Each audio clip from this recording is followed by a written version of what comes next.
మన విమోచకుడును రక్షకుడైన యేసుక్రీస్తు నామంలో మీ అందరికీ నా వందనాలు తెలియజేస్తున్నాను. నాకు ఈ అవకాశం కల్పించిన మన సేవకులకు కూడా నా వందనాలు తెలియజేస్తున్నాను. మనం ఆరాధనలోకి ప్రవేశించక ముందు కొన్ని దేవుని వాక్యాలను మనం ధ్యానం చేస్తున్నాం. ప్రధాన గాయకుడు దావీదు రచించిన కీర్తనల నుండి 65వ అధ్యాయము 65వ అధ్యాయం 1 నుంచి 7 వచనముల వరకు మనము మార్చి చదువుతాం. 65వ అధ్యాయం 1 నుంచి 7 వచనం. దేవా, సియోనులో మౌనంగా నుండుట నీకు స్తుతి చెల్లించుటే, నీకు మొక్కుబడి చెల్లింపవలసి ఉన్నది.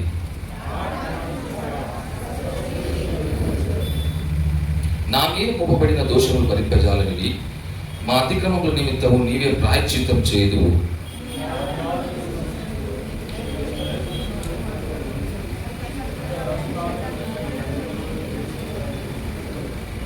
మాకు రక్షణకర్తమైన దేవా, భూదిగంతముల నివాసులందరికీ దూర సముద్రం మీదనున్న వారికి ఆశ్రయమైన వాడా, నీవు నీతిని బట్టి భీకర క్రియల చేత మాకు ఉత్తరమిచ్చుచున్నావు.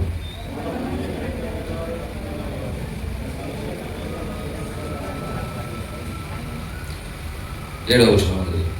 ఆయనే సముద్రముల ఘోషను వాటి తరంగముల ఘోషను అణచువాడు, జనముల అల్లరిని చల్లార్చువాడు.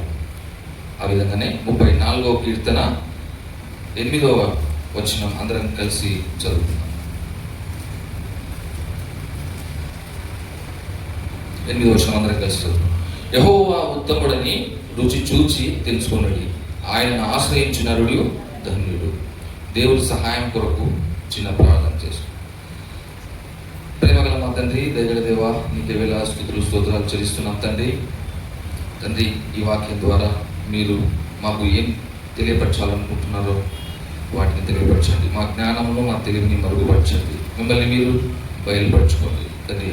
యేసయ్య నామమున అడిగి వేడుకుంటున్నాం తండ్రి, ఆమేన్. ఈ 65వ కీర్తన, దావీదు రచించిన ఈ 65వ కీర్తన, ఇది మానవుని స్థితిని దాటి దేవుడు సృష్టించిన సృష్టికి విస్తరించిందని చెప్పుకోవచ్చు. ఇక్కడ మనం చూసినాం, సముద్రంలో ఘోషను వాటి తరంగంలా ఘోషను అంచువాడు అని. అంటే ఇక్కడ మొదటి వచనంలో ఏం రాయబడిందంటే, దేవా, సియోనులో మౌనంగా ఉండుట నీకు స్తుతి చెల్లించుటే.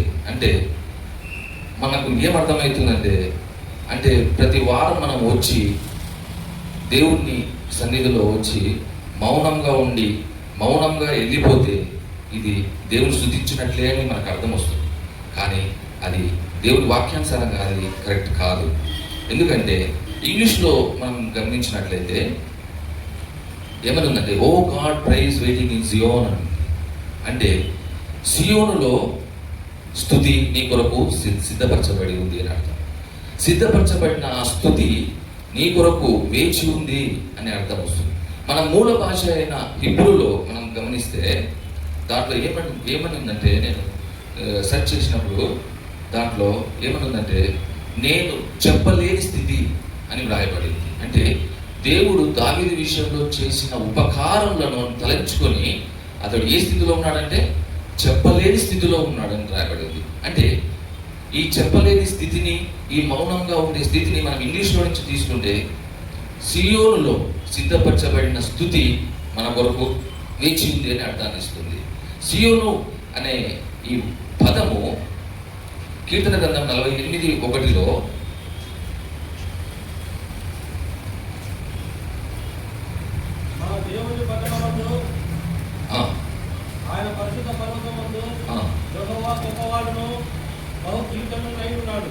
ఆయన దేవుని పట్టణమందు, ఆయన పరిశుద్ధ పర్వతమందు ఆయన బహు కీర్తనీయుడై ఉన్నాడు. అంటే సియోను పర్వతము అంటే స్తుతికి సిద్ధపరచబడిన ఒక స్థలం. అంటే ఈరోజు మనం ఇక్కడికి అందరికీ చేరి ఉన్నామంటే, ఈ సియోను మందిరంలో, ఈ మోరియా మందిరంలో మనం ఇక్కడ వచ్చి ఉన్నామంటే దానికి కారణం ఏమంటే, ఇక్కడ దేవుని కొరకు సిద్ధపరచబడిన ఉన్న స్తుతిని మనం ఎత్తి పట్టుకొని ఆరాధించడానికి ఇక్కడ వచ్చి ఉన్నాం. సియోను అనే పదము పరిశుద్ధమైన దేవుని మందిరాన్ని చూపిస్తుంది మొదటిగా. రెండవదిగా జీవం గల సంఘాన్ని చూపిస్తుంది రెండవది. మూడవదిగా ఇది జీవం గల దేవుని సన్నిధిని చూపిస్తుంది సియోను అనగా. అంటే ఇక్కడ ఇంకొక వాక్యంలో కీర్తనలు 122:4 కొండ ఎక్కి దేవుని స్తుతించడానికి వెళ్ళినట్లు రాయబడి ఉంటుంది. ఒకసారి చదవండి. 122:4 కీర్తన 122:4 దేవుని స్తుతించడానికి ఎక్కడికి వెళ్ళినారు వాళ్ళు?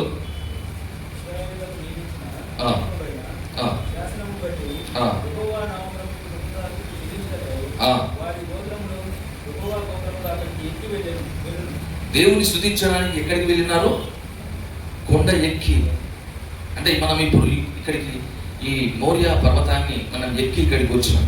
ఇక్కడ దేవుని స్తుతించడానికి, మన దేవుని గణపరచడానికి, ఇక్కడ సిద్ధపరచబడిన సియోనులో సిద్ధపరచబడిన ఈ స్తుతిని మనం చేత పట్టుకొని మనం దేవుణ్ణి ఆరాధించడానికి ఇక్కడికి వచ్చి ఉన్నట్లు. అందుకే ఆ 122:4 దేవుని స్తుతించడానికి ఎక్కి వెళ్ళే పరిస్థితి ఆ ఇశ్రాయేలు ప్రజలకు కల్పించబడింది. అదేవిధంగా ఆయన ఒక్కడు మాత్రమే ఇక్కడికి మనం వచ్చే పరిస్థితి ఎందుకు ఉందంటే ఆయన ఒక్కడు మాత్రమే ఘనతకు మహిమకు అర్హుడు. అది ప్రకటన రాసిన గ్రంథం 4వ అధ్యాయంలో 11వ వచనంలో చివరి భాగం మనం చదివితే 4:11 చివరి భాగంలో, ప్రభువా మా దేవా నీవు సమస్తమును సృష్టించితివి, నీ చిత్తమును బట్టి అవి ఉండెను, దానిని బట్టియే సృష్టింపబడెను గనుక నీవే మహిమ ఘనత ప్రభావములు పొందనర్హుడవని చెప్పుచు తమ కిరీటములను ఆ సింహాసనం ఎదుట వేసిరి. అంటే దేవుని యొక్క మహిమ ఆయన ఒక్కరికి మాత్రమే చెందుతుంది అనే అర్థాన్ని ఇచ్చే ఈ వాక్యము. అంటే సియోనులో సిద్ధపరచబడిన ఆ స్తుతి ఆయనకు మాత్రమే వర్తిస్తుంది. అదే ప్రకటనలో 19వ అధ్యాయంలో 10వ వచనం చివరి భాగంలో యోహాను దేవుని అతనికి దూతకు నమస్కరించబోతుంటే దేవుడు ఏమంటాడంటే దూత దేవునికే నమస్కారం చేయము అనే పదము చాలా గట్టి పదం. అది చాలా బలమైన పదం. దేవుడు మాత్రమే ఆ మహిమకు ఘనతకు అర్హుడు అని చూపిస్తుంది. అంటే సియోనులో సిద్ధపరచబడిన ఈ స్తుతి ఎవరి కోసం అంటే మన కొరకు. మనం ఆ స్తుతిని చేత పట్టుకొని దేవుణ్ణి రుచి చూడడానికి, అది 34:8 మనం చదివినట్టు దేవుణ్ణి యెహోవా ఉత్తముడు అనే రుచి చూసి తెలుసుకున్నాం. ఈరోజు మనం రుచి చూసే పరిస్థితిలో ఉన్నామా, లేకపోతే తృప్తి పొందే స్థితిలో ఉన్నామా? అంటే సియోనులో మనం తృప్తి పొందిన స్థితి అంటే మనం ఇక్కడికి వచ్చి దేవుణ్ణి ఆయన సిద్ధపరచబడిన స్థుతిని ఆరాధించబద్దులమై ఉన్నాం. దేవుడు మనల్ని ఈ విధంగా మన బేసిక్స్ ఆఫ్ ఈరోజు మన వర్షిప్ ఏమంటే దేవుడు మన పైన చూపిన తన మంచితనము, తన దయను ఈరోజు మనం గుర్తు చేసుకోవాలి. ఈరోజు సియోను పర్వతం, ఈ మోరియా పర్వతాన్ని మనం ఎక్కి రావడానికి ఆయన మన జీవితంలో ఆయన చూపించిన మంచితనము ఒక 4 తలంపులుగా మనం చూసుకున్నాం. మొదటి తలంపుగా ఇదే అధ్యాయంలో 65వ అధ్యాయంలో 3వ వచనంలో ఏం రాయబడి ఉంటుందంటే, నా మీద మోపబడిన దోషములు భరింపజాలనివి, మా అతిక్రమముల నిమిత్తము నీవే ప్రాయశ్చిత్తము చేయుదువు. ఈ ప్రాయశ్చిత్తము అనే పదంలో ఒక 2 పదాలు ఇమిడి ఉన్నాయి, 2 అర్థాలు. అంటే అదేంటంటే క్రయధనము చెల్లించినాడు మన కొరకు, మన పాపముల నిమిత్తము ఆయన క్రయధనం చెల్లించినాడు. క్రయధనం చెల్లించడమే కాకుండా ఈ క్రయధనంలో విక్రయం ఉండదు. అంటే తిరిగి చెల్లించే స్థితి మనది కాదు. ఓన్లీ క్రయధనమే. ఆయన రక్తాన్ని చెల్లించి మనల్ని ఏం చేసినాడు? విమోచించినాడు. క్రయధనము ప్లస్ విమోచన ఈజ్ ఈక్వల్ టు ప్రాయశ్చిత్తం. దేవుని యొక్క ప్రాయశ్చిత్తాన్ని ఏ విధంగా దేవుడు చూపించగలిగినాడంటే తన రక్తం ద్వారా. అందుకే కీర్తనకారుడు ఏమంటాడంటే, నన్ను బాగుగా కడుగుము, వాక్యం అనే ఉదకంతో నన్ను బాగుగా కడుగుము అని అంటాడు. కీర్తన 51లో ఈ విధంగా రాయబడి ఉంటుంది. 51:2 నా దోషములు పోవునట్లు నన్ను బాగుగా కడుగుము, నా పాపము పోవునట్లు నన్ను పవిత్రపరచుము. అంటే ఆయన మనకు కొరకు చేసిన ప్రాయశ్చిత్తం ఏమిటంటే ఆయన మనల్ని మన పాపములను తీసివేసినంతగా మన కొరకు ఆయన రక్తాన్ని చిందించి క్రయధనముగా చెల్లించి విమోచించి మనకు ప్రాయశ్చిత్తంగా కాబడిన దేవుడు మన పైన చూపించిన ఆ మంచితనాన్ని గుర్తు చేసుకొని ఈరోజు మనం ఆరాధించడానికి ఇక్కడికి వచ్చి ఉంటున్నాం. అదే 1 యోహాను 1:9 ఆయన మన సమస్త పాపముల నుండి మనల్ని క్షమించిన పరిస్థితి ఉంది. అక్కడ 1 యోహానులో 9 ఆయన మన పాపము మనం ఒప్పుకునేలా ఆయన నమ్మదగిన వాడును నీతిమంతుడు కనుక ఆయన మన పాపములను క్షమించి సమస్త దుర్నీతి నుండి మనల్ని పవిత్రులుగా చేసి ఈరోజు ఈ సియోను పర్వతంలో ఆయన కొరకు సిద్ధపరచబడిన స్తుతిని మనము ఎత్తి పట్టుకోవడానికి, ఆరాధించడానికి, ఆయన మహిమను ఘనపరచడానికి మనం ఇక్కడ చేరి ఉంటున్నాం. అదేవిధంగా మనకి ఈ ప్రాయశ్చిత్తం అనే బలిలో మనము తిరిగి చెల్లించలేని పరిస్థితి ఉంటుంది. అంటే క్రయం చెల్లించడం వరకే, కానీ విక్రయం ఉండదు. దీంట్లో ఈ పరిస్థితుల్లో మనం తిరిగి చెల్లించలేని పరిస్థితినే ప్రాయశ్చిత్తంగా ఇక్కడ చెప్పుకోవచ్చు మనం. అందుకే ఈ ప్రాయశ్చిత్తం అనే దేవుడు మన కొరకు చేసిన ఈ ప్రాయశ్చిత్తానికి బదులుగా మనం ఏం చెల్లించాలంటే ఈ మోరియా పర్వతంలో మన కొరకు సిద్ధపరచబడిన స్థుతిని మనము చేతపట్టుకొని దేవుని మహిమపరచాలి, ఆరాధించాలి. రెండో తలపుగా అదే కీర్తన రాసిన గ్రంథంలో 4వ వచనంలో నీ ఆవరణంలో, అదే కీర్తన 65:4 నివసించున్నట్లు చాలు. నీవు మనల్ని ఏర్పరచుకున్న దేవుడు అంత మాత్రమే కాదు, చేర్చుకున్న దేవుడు కూడా. మనల్ని ఏర్పరచుకొని చిలుచుకొని తన రొమ్మున ఆనించుకున్న దేవుడు. ఏ విధంగానంటే యెషయా 40వ అధ్యాయంలో గొర్రె కాపరి గొర్రె పిల్లను తన రొమ్మున ఏ విధంగా ఆనించుకుంటాడో ఆ విధంగా దేవుడు మనల్ని ఆనించుకున్న పరిస్థితి, ఆయన చూపిన మంచితనము యెషయా 40:11 ఉంటుంది.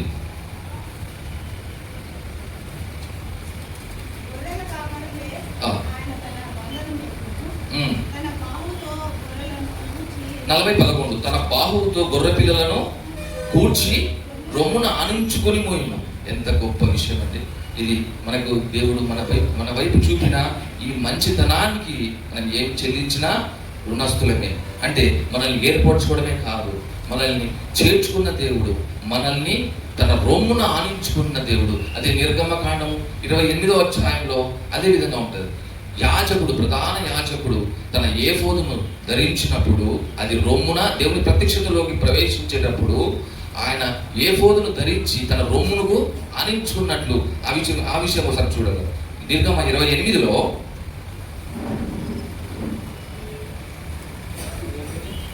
ఇరవై 29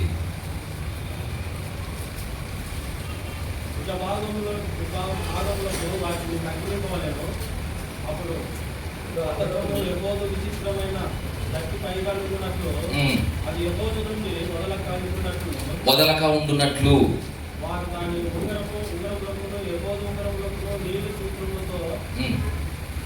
పథకము కట్టవలేదు. అటు ఆ ఫరోను పరిశుద్ధ స్థలంలోకి వెళ్ళినప్పుడు అతడు తన రూపం మీద న్యాయ విధాన పథకములోని పేర్లను నిత్యం యెహోవా సన్నిధిని జ్ఞాపకార్థంగా భరించవలెను.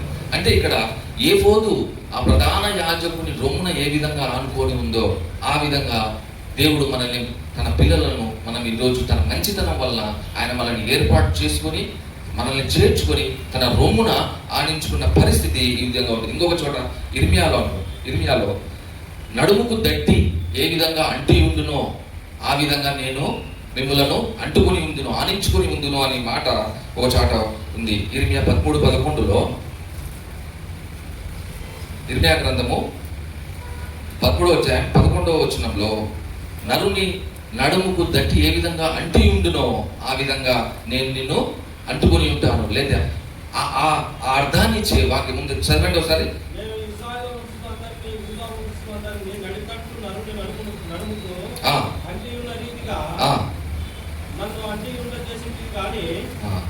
చాలు.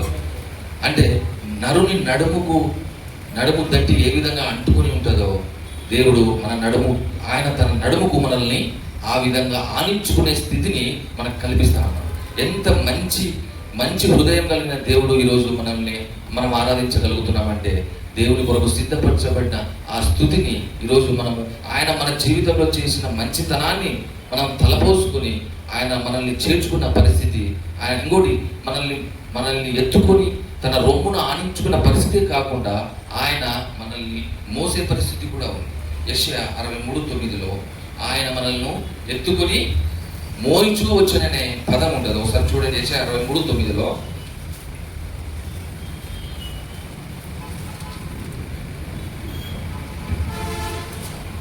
వారి యావత్ కాలంలో ఆయన బాధలను చివరి భాగంలో ప్రేమ చేతను తాలిక చేతను వారిని విమోచించను, పూర్వ దినములన్నిటను ఆయన వారిని ఎత్తుకొనుచు మోసుకొనుచు వచ్చాను. ఎంత గొప్ప దేవుడు మనకి ఇచ్చిన ధన్యత. ఈరోజు ఆయన మన పట్ల చూపించిన ఈ మంచితనానికి మనము ఈరోజు హృదయం ఆరాధించాలి. ఆయన కొరకు సిద్ధపరచబడిన ఈ స్థుతిని ఆయన మన పైన చూపించిన మంచితనాన్ని గుర్తు చేసుకుంటూ ఈరోజు మనం ఈ సియోను పర్వతంలో మనం ఎక్కి వచ్చి ఈరోజు మనం స్తుతించగలగాలి.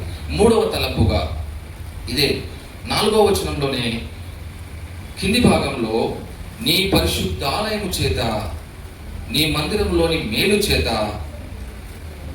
మేము తృప్తి పొందలేము అనేది రాయబడింది. ఈరోజు మనము ఈడ కూర్చున్నాము అంటే మన స్థితి ఏమంటే తృప్తి పొందిన స్థితి.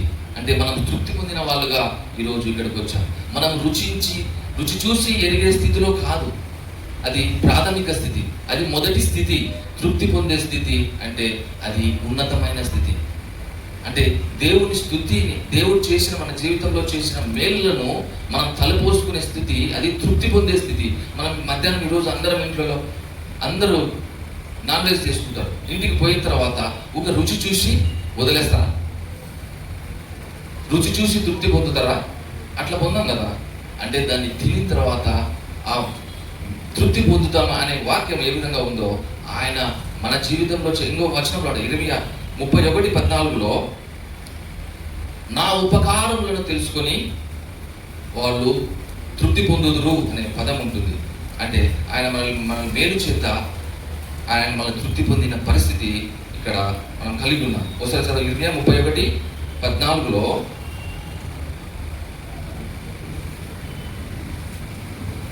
నా ఉపకారం అన్నమాట.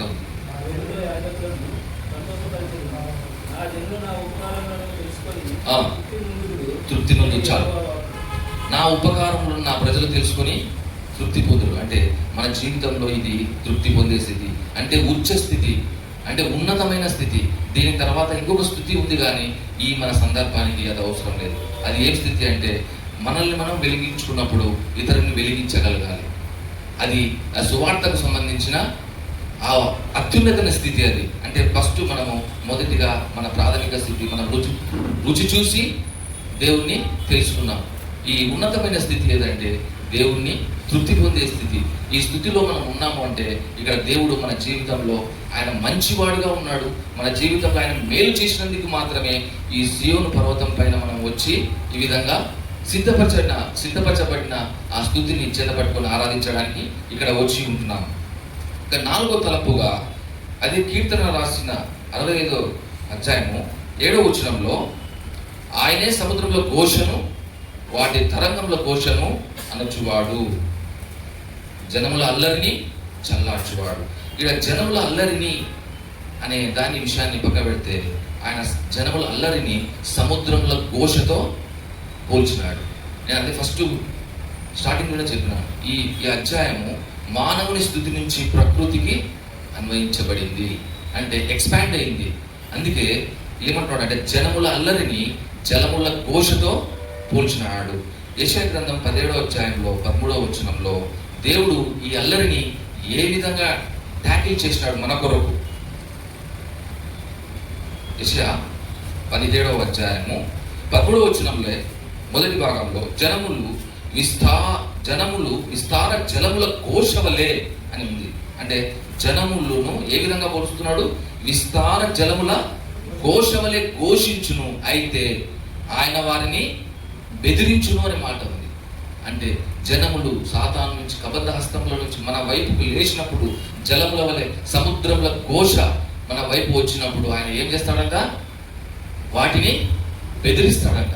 ఇదే వాక్యము మనల్ని బెదిరించేవాడే కాకుండా ఇంకొక విషయం ఏమంటే, ఆయన పర్ణశాలల వెనుక మనల్ని దాచును, అంటే ఆయన గుడారము వెనుక మనల్ని దాచును. 27వ కీర్తన 5వ వచనంలో అది వ్రాయబడి ఉంటుంది.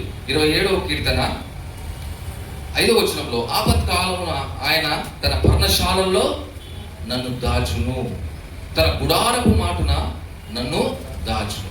అంటే మనల్ని ఆయన మన వైపు మన చుట్టూ మనల్ని జలములు అల్లరులు లేచినప్పుడు ఆయన బెదిరించే పరిస్థితి మనకు జీవితంలో చేసి ఆయన మంచితనాన్ని రుజువు చేసుకుంటున్నాం. పర్ణశాలల మాటున అంటే దాచే ప్లేస్ ఎటువంటిది అంటే, అది ఒక ఉత్సవం జరుపుకునే ప్లేసు. అది దాచబడిన ప్లేసు. అది ఏదో మాలుమూల ప్రాంతం కాదు, ఎక్కడో ఎవరు కనపడకుండా దాచబడినట్టు కాదు. పర్ణశాలలో దాచబడినాడంటే పర్ణశాలల పండుగ జరుపుకుంటారు.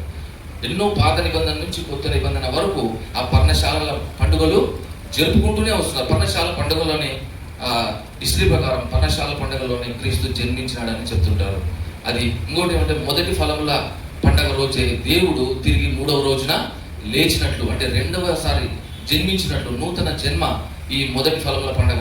ఆ విధంగానే అంటే ఆ పర్ణశాలల మాటున నిన్ను దాస్తే దేవుడు, అంటే ఆ దాచే ప్లేస్ కూడా ఎట్లాంటిదంటే సెలబ్రేటింగ్ ప్లేస్. అది అంటే ఉత్సవం జరుపుకునే ప్లేసు, పండగ జరుపుకునే ప్లేస్లో దేవుడు నిన్ను దాస్తా అంటున్నాడు. అంటే ఈరోజు ఆయన మన వైపు చూపిన ఆ ప్రేమ, ఆ మంచితనము ఈరోజు మనం దేవుని ఆరాధించడానికి ఆటంకంగా ఉండకూడదు.